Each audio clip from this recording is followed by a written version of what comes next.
Hello, ubu turi muri Action College mu ishuri rya barista, turi kumwe n'umwarimu agiye kudusobanurira uko bikorwa, hanyuma mukurikire neza cyane. Yes. Iyi ko mubireba hano ni class ya barista, bikumwe n'abatumirwa banjye ariko ubu ngubu babaye abanyeshuri banjye. Natwe turemewe kukuyoboka.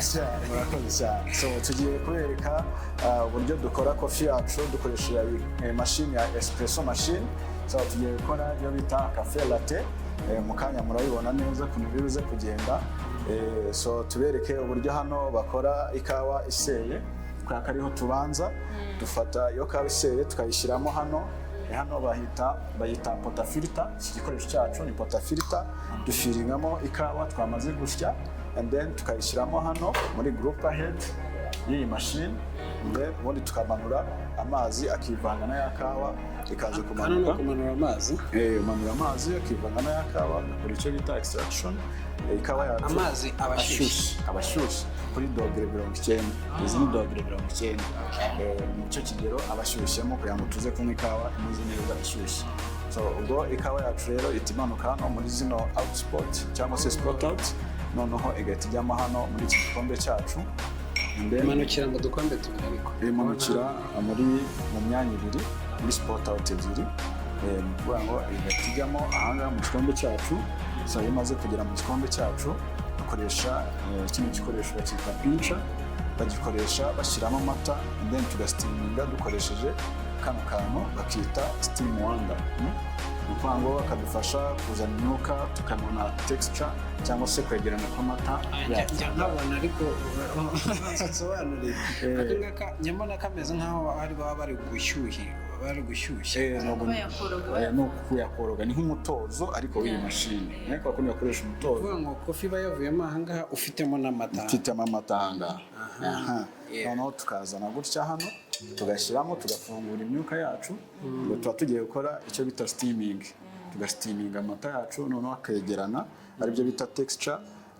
Hanyuma twamara kubona ya mata yacu yegeranye tukavanga na ya mata ya espresso tuba twakoze, ya kawa tuba twakoze, tukavanga ubundi tugakora art. Noneho ikibazo ndi kwibaza, umenya gute ingano y'ikawa n'amata uko ubivanga nyine bikabyara ya cafe latte? Amata agomba kuba angana iki, coffee igomba kuba angana iki? Ni ukuvuga hari ikintu dukoresha bita dose. Iyo dose aba ari ingano y'ikawa uri bukoresha. Tuvuge wenda ushobora gukoresha dose y'ikawa ku magarama 20.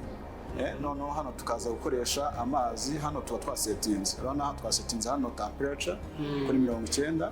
Noneho aya ngaya ni amasegonda tuba twasetinze ikawa yacu ibuze kumanukira iyo duha ingano y'ikawa ibuze kuvanga. Kuvuga ngo hano iyi mashini ikoresha amasegonda 25 kugeza kuri 30. So iyo umanuye amasegonda 25 yashize yakawa yacu iri kumanuka bita stopping. Ikindi kintu kiba gikurikiyeho. So iyo ni iki bivuze kubanza nyine ukakoroga amata kubera icyo udafata amata ngo uhite uyavanga? Yes, ikibazo cyiza cyane.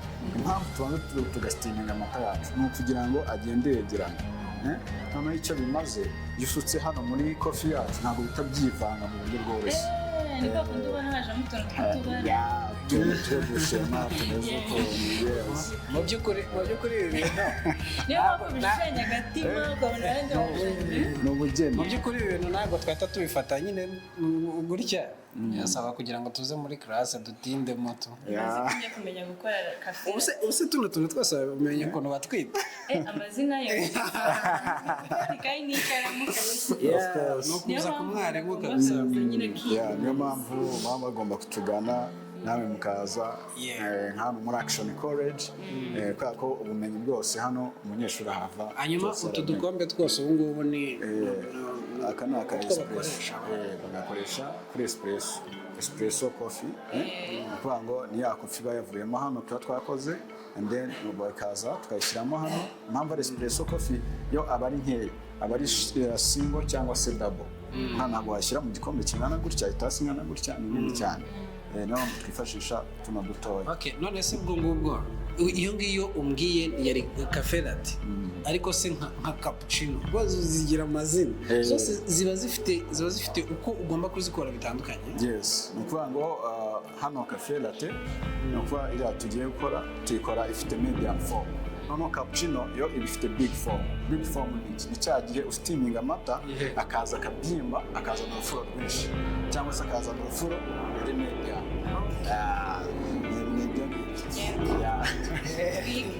Okay, so ibi ngibi umaze kutwereka ngiye ko mbibona ndi kubona no mashini ari nka yindi bakoresha muri business mu coffee shop. Noneho iyo ngiki nuko umuntu wenda atagitunga nko mu rugo hari utumashini njyamo na dutoya umuntu ashobora gukoresha mu rugo nka Dorcas akundaga coffee cyane ashobora kwikorera ni gute ya wenda afite nka kamashini gato igakora nk'izi uri mu rugo udafite no mashini. Yes, ikibazo cyiza cyane no kuvuga ngo hano iyi mashini nibyo kwivuze ikora muri business cyangwa se turi kwigisha abanyeshuri gutya bakeneye kumenya umwuga wa barista, ariko mu by'ukuri ntabwo ari yonyine ushobora kuba uri no mu rugo ukaba wakwikorera agakawa nka Dorcas nyine akaza kwiga nk'iminsi. Hano hari ibikoresho nk'uko mubireba. Ibi bikoresho nibyo twifashisha mu gihe tutari gukora ikawa y'iyi mashini. Ni ukuvuga ngo hano hari igikoresho bita siphon, hari icyo bita V6, hari icyo bita Chemex, hakaba icyo bita aerobrick cyangwa touch pot, kiriya bakacyita aeropress, kariya ko hasi bakakita French press. Wagira ngo ni ibikoresho byo muri laboratoire. N'ubundi hano muri laboratoire y'amakawa. Yes. Ni ukuvuga rero ibikoresho byose ushobora kubyifashisha. Nabereka ukuntu mbikora. Yes. Duhere wenda nko kuri aka ngaka turafatamo wenda nka bibiri. Kano bakita siphon. Kano siphon igira chambers ebyiri. Iyo hasi murayibona bayita low chamber, iyo hejuru bayita upper chamber. Ni ukuvuga ngo ukuntu ikora rero nka Dorcas kundaga kawa ahantu hose ageza kumva yakanywa ashobora no kukanywa atavuye mu rugo cyane rwose. Yes, yibereye nko muri kitchen ye nta kibazo. So nuko iyi low chamber niyo dushyiramo amazi. Noneho iyo dushyizemo amazi hano iyi ngiyi upper chamber ifite filter, kano bakita filter, ariko ni filter y'umwenda urayibona. None ikagira agacene filter chain yayo kugira ngo uyishyiramo hano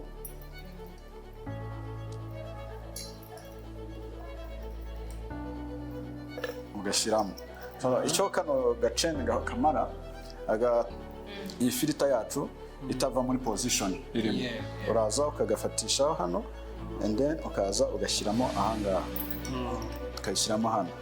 So uba ufite ikawa yawe iseye neza ukayishyiramo ahangaha. Ushobora kubanzamo ikawa cyangwa se ukareka amazi akabanza akajyamo. Amazi yamaze kwiteka iminota runaka wihaye wenda tuvuge iminota 3, warebye neza ikawa yawe birimo irabira yazanye bubbles hejuru y'akatuntu k'udufuro. Ubwo no kuvuga yakawa yacu itayiyungurura yivanze n'amazi urumva yahindutse. N'ibara ryahindutse of course. Igeta isubira hasi twako yabuze za mbaraga z'umuriro, none isubira hano yabaye ikawa nyakawa sasa. Tuza kumva ubwo itukuraho iyi upper chamber yawe ufite ibikombe serving cup and then ugafata ino hamba ukagenda kabonye agakofi kawe keza karyoshye kakagufasha umunsi wawe. Yes. Ukaba ashobora kuvanga n'amata wenda ashyushye. Ashobora kuvanga na milk ashyushye. Cyangwa yashaka kuyinywa ari black. Ashaka kuyinywa ari black nta kibazo kuko n'ubundi biryoshye gakora ikawa iri perfect kabisa. Yes. Ntabwo nzamukirana. Ahubwo nawe nukujya guhaho ukakamenyera. Yenda kamwe ariko katari kenshi.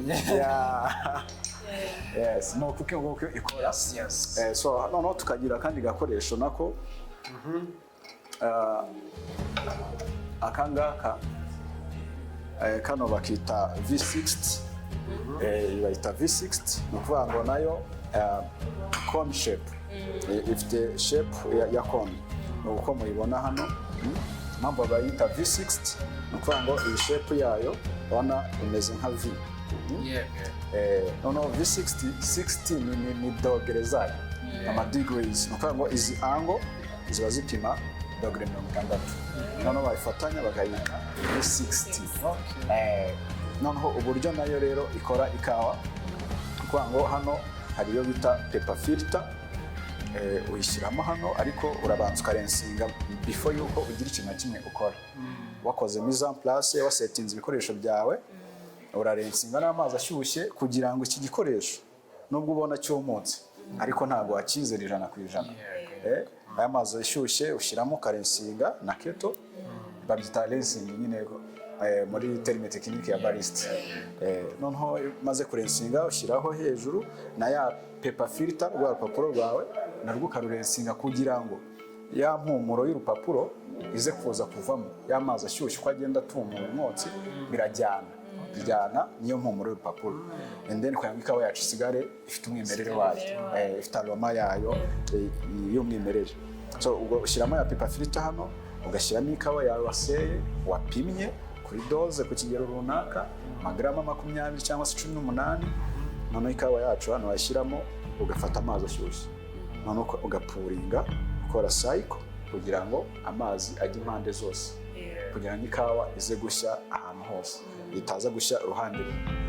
No gushyiramo ya mazi puringa yo ubwayo ikoresha iriya gravity, iriya pressure gravity yo amazi atayimanura direct. Noneho ajyamo agakora extraction akivanga n'ikawa and then ikajya imanuka yabaye ikawa ijya muri iki gikoresho cyacu bita mark.